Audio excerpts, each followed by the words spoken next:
les encens traditionnels sont brûlés habituellement dans une coquille naturelle parce qu'elle vient symboliser la mer, alors l'eau.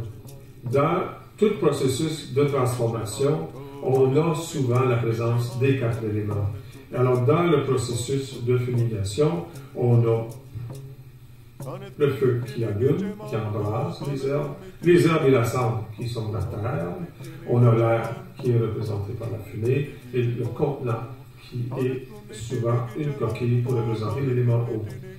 Maintenant, la coquille qu'on utilisait le plus, c'était la coquille d'ormeau, appelée aussi oreille de mer, pour plusieurs raisons.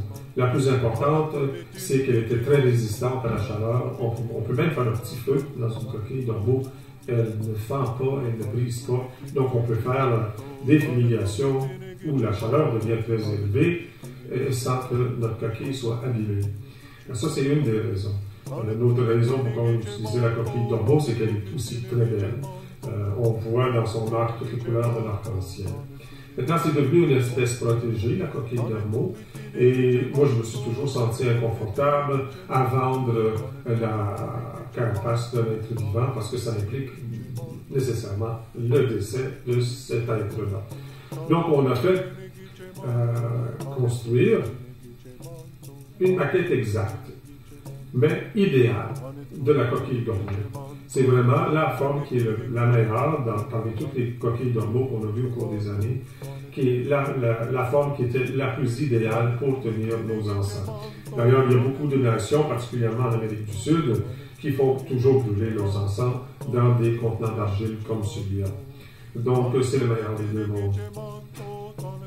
Alors, en gros, ça, c'est la manière d'utiliser maintenant les encens.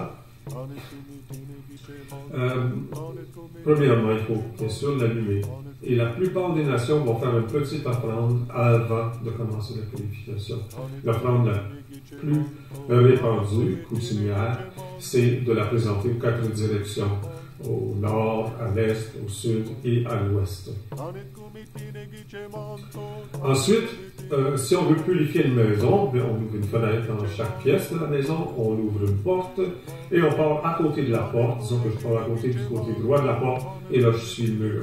Puis à mesure que je rencontre des armoires, des tiroirs, je suis bien d'ouvrir et d'utiliser une plume pour répandre la fumée dans l'endroit que je veux purifier. Et tôt ou tard, je vais avoir fait le tour complet de la maison, je vais aller de l'autre côté de la porte.